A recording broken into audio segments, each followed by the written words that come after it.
We do pray Nous prions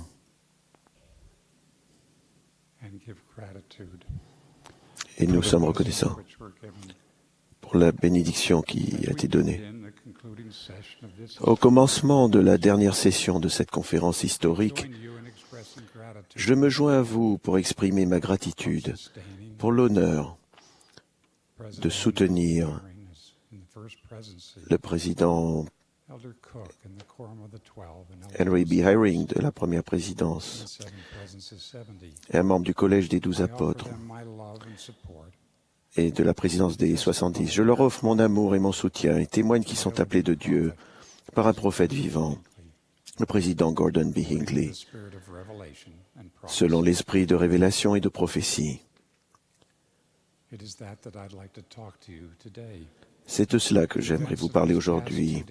Les événements de ces 2 derniers jours Revelation and the nous enseignent la nécessité de la révélation dans l'œuvre du Seigneur et de la révélation personnelle dans notre vie. revelation is the way we know for ourselves. La révélation personnelle est le moyen de savoir par nous-mêmes les vérités les plus importantes de notre vie. Of God, our eternal Father, La réalité de l'existence de Dieu, notre Père éternel, and the truthfulness et de of son the Fils gospel. Jésus-Christ, la véracité de l'Évangile rétablie, et le but et la direction prévus par Dieu pour What I nous. know about personal revelation. Une grande partie de ce que je sais de la révélation personnelle, je l'ai appris de l'exemple des prophètes, anciens et modernes. This afternoon, I'd like to share Cet après-midi, personal. je vais vous parler de quelques-uns de ces exemples, They will inspire et je prie us to seek pour qu'ils nous inspirent à rechercher dans notre vie les bénédictions de la révélation personnelle. As a young region representative, I was assigned to assist Elder Quand Mary j'étais un jeune représentant régional, j'ai reçu la tâche d'aider Elder Marion G. Romney à réorganiser un pieu. Au cours du long et calme voyage pour nous rendre à la conférence, notre conversation s'est portée sur les dimensions spirituelles de notre tâche. Elder Romney m'a appris comment le Seigneur nous bénit par la révélation. Robert, a-t-il dit, j'ai appris que lorsque nous sommes en mission pour le Seigneur, nous avons sa bénédiction pour accomplir ce qu'il nous est demandé de faire. Il a ajouté qu'en arrivant dans cette ville éloignée, nous nous agenouillerons, nous aurions un entretien avec les dirigeants de la prêtrise, et Saint-Esprit nous révélerait le nom de la personne choisie par le Seigneur pour être le nouveau président de pieux. Il m'a promis que ce serait l'une des grandes espérances spirituelles de ma vie, et ça a été le cas. Chacun de nous a été envoyé sur terre par notre Père céleste pour mériter la vie éternelle. Or, la vie éternelle, c'est qu'ils te connaissent, toi, le seul vrai Dieu, et celui que tu as envoyé, Jésus-Christ. Comment connaître le Père et le Fils par nous-mêmes? Par révélation personnelle. La révélation personnelle est le moyen par lequel notre Père céleste nous aide à le connaître, lui et son Fils, à apprendre et à vivre l'Évangile, à persévérer dans la justice jusqu'à la fin et à nous qualifier pour la vie éternelle. Vous allez peut-être demander, comment recherche-t-on la révélation personnelle? Paul a conseillé aux saints de s'en remettre à l'esprit et non à la sagesse du monde. Pour obtenir l'esprit, nous commençons par prier. Le président Lorenzo Snow a étudié l'Évangile pendant plusieurs années avant de se joindre à l'Église. Mais il n'a reçu témoignage que 3 semaines après son baptême, lorsqu'il s'est retiré pour prier en secret. Il a raconté, « L'Esprit de Dieu descendit sur moi. Et quelle joie et quel bonheur je ressentis, car je reçus alors la connaissance parfaite que Dieu vit, que Jésus-Christ est le Fils de Dieu, et du rétablissement de la sainte prêtrise et de la plénitude de l'Évangile. J'ai appris que la prière est une base solide pour la révélation personnelle. Mais cela ne suffit pas. Toujours quand j'ai été représentant régional, j'ai eu la chance d'être instruit par un autre apôtre, Elder Boyd K. Packer. Nous avions reçu la tâche de réorganiser un pieu et avions commencé par nous agenouiller et par prier ensemble. Après avoir eu un entretien avec des dirigeants de la prêtrise, et avoir prié. Frère Packer a proposé que nous marchions ensemble autour du bâtiment. En marchant, il a manifesté un principe vital de recherche de la révélation personnelle, celui que le Seigneur enseignait à Oliver Cowdery. Voici, je te dis que tu dois l'étudier dans ton esprit. Nous avons médité sur notre tâche, avons tenu conseil. J'ai écouté un apôtre et la voix de l'Esprit est venue. Lorsque nous sommes rentrés, nous avons prié, étudié davantage. Nous étions alors prêts à recevoir la révélation. La révélation vient au moment voulu par le Seigneur, ce qui signifie souvent que nous devons aller de l'avant avec foi, même si nous n'avons pas reçu toutes les réponses que nous désirons. Autorité générale, j'ai reçu la tâche d'aider à réorganiser une présence de pieux sous la direction d'Ezra Taft Benson.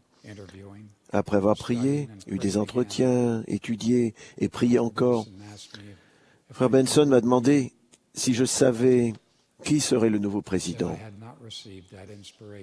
J'ai dit que je n'avais pas encore reçu d'inspiration à ce sujet. Il a répondu, il m'a regardé pendant longtemps, et il m'a répondu que lui non plus. Cependant, nous avons eu l'inspiration de demander à 3 dirigeants de la prêtrise digne de prendre la parole à la session de la conférence du samedi soir. Quelques instants après que le 3e orateur a eu parlé, l'Esprit m'a murmuré qu'il devait être le nouveau président de Pieux. J'ai regardé Frère Benson et j'ai vu que son visage était baigné de larmes. Nous avions tous deux reçu la révélation, mais uniquement parce que nous avions continué de rechercher la volonté de notre Père Céleste en allant de l'avant avec foi. Au début de mon service dans l'Église, Harold Bailey a enseigné cette leçon lorsqu'il est venu organiser un nouveau pieu dans le district où nous vivions. Il m'a demandé qui avait été soutenu évêque récemment de l'accompagner à une conférence de presse. Là, un jeune journaliste acharné lui a posé une question difficile. Vous dites que vous êtes prophète.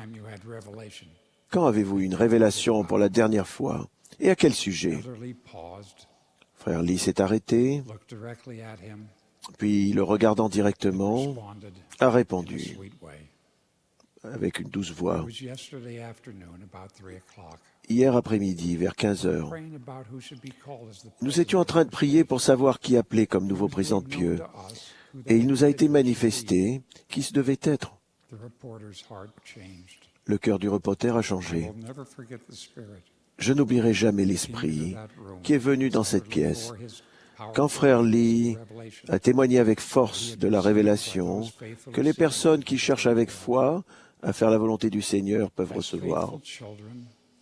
Les enfants, les jeunes, les parents, les instructeurs et les dirigeants fidèles peuvent recevoir la révélation personnelle plus souvent que nous l'imaginons.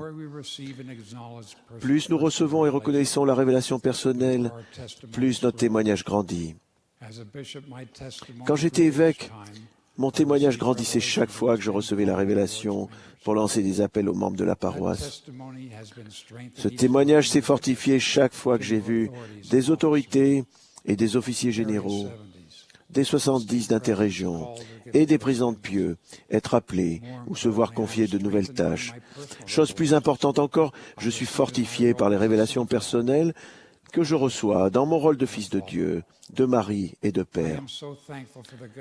Combien je suis reconnaissant de la direction de l'Esprit dans notre foyer lorsque nous lui la demandons pour des affaires familiales. Pour nous tous, nos révélations personnelles reflètent le processus de réception de la révélation par les prophètes rapportés dans les Écritures.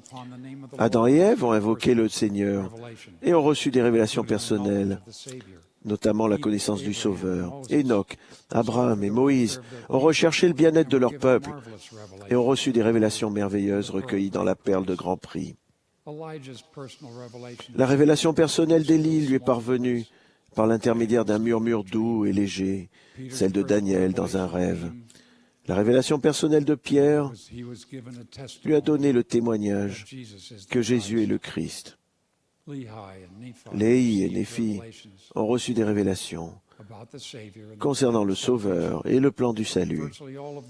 Et quasiment tous les prophètes de la Bible et du livre de Mormon ont reçu des révélations pour les avertir, les instruire, les fortifier et les réconforter, eux et leur peuple. Après de nombreuses prières dans le temple, Frère Kimball a reçu la révélation sur la prêtrise. Et après avoir prié pour qu'un plus grand nombre de membres de l'Église reçoivent les bénédictions du temple, Frère Hinckley a reçu la révélation de bâtir des temples plus petits. Les prophètes reçoivent des révélations personnelles pour les aider dans leur vie et dans la direction des affaires temporelles de l'Église. Nous avons la responsabilité de rechercher des révélations personnelles pour nous-mêmes et pour les responsabilités que le Seigneur nous a confiées. Ces dernières semaines, Frère Hinckley a recherché la révélation pour les appels qui allaient être annoncés à cette conférence. Il y a environ un mois, lors de la réunion de la première présidence et du Collège des 12 apôtres, qui se tient le jeudi au Temple, j'ai écouté Frère Hinckley faire une prière simple et sincère pour être guidé spirituellement. La réponse à sa prière fervente nous a été maintenant présentée à tous. Voyons-nous le processus de la révélation dans la vie des prophètes? Ce processus est-il tissé dans la tapisserie qu'est notre vie? Nous savons que le processus est centré sur le sacrifice expiatoire. Nous recevons les bénédictions du sacrifice expiatoire si nous nous repentons de nos péchés et obéissons aux commandements. C'est l'alliance que nous contractons à notre baptême et nous la renouvelons chaque semaine en prenant la Sainte Seine. Si nous persévérons dans la droiture, nous nous qualifierons pour dire avec Samuel, « Parle, Seigneur, car ton serviteur écoute. » Et le Seigneur répond, « Heureux sont vos yeux, parce qu'ils voient, et vos oreilles, parce qu'elles entendent. » Nous nous préparons à recevoir la révélation personnelle, comme les prophètes, par l'étude des Écritures, le jeûne, la prière et l'édification de notre foi. La clé est la foi. Rappelez-vous de la préparation de Joseph Smith à la première vision. Si quelqu'un d'entre vous manque de sagesse, qu'il la demande à Dieu, mais qu'il la demande avec foi, sans douter. Si nous faisons preuve d'une foi inébranlable, nous apprendrons par nous-mêmes que c'est par la foi que les miracles s'accomplissent. En général, ces miracles ne seront pas des démonstrations physiques du pouvoir de Dieu, comme le partage des eaux de la mer Rouge, la résurrection de morts, la destruction de murs de prison ou l'apparition de messagers célestes. Par décret, la plupart des miracles sont des démonstrations spirituelles du pouvoir de Dieu. Des temps de miséricorde octroyés par des impressions, des idées, des sentiments d'assurance, des solutions à un problème, de la force pour surmonter des difficultés et du réconfort pour supporter les déceptions et le chagrin. Ces miracles se produisent dans notre vie si nous persévérons dans ce que les Écritures appellent la mise à l'épreuve de notre foi. Parfois, cette épreuve est le temps nécessaire à la réception d'une réponse.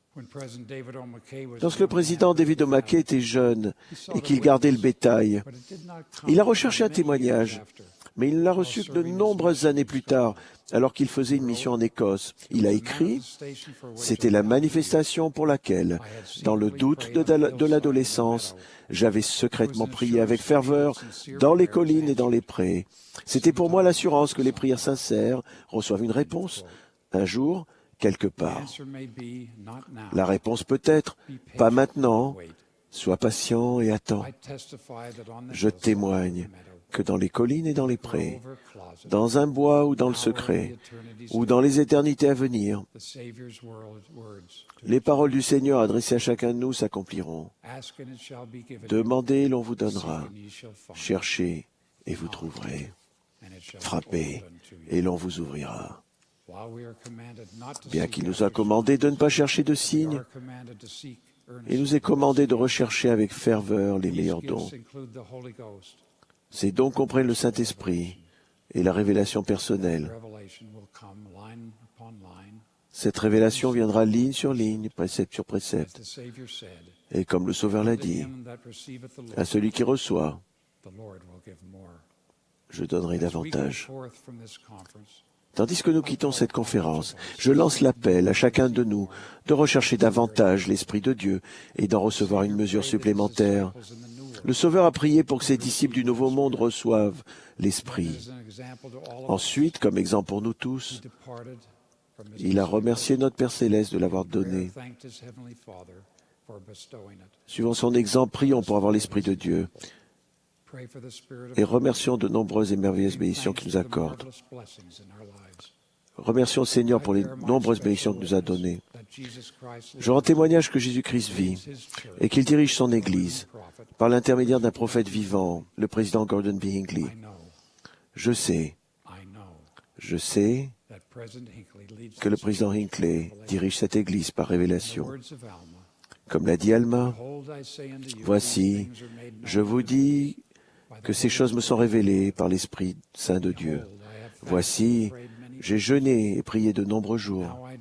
Et maintenant, je sais par moi-même que ces choses sont vraies.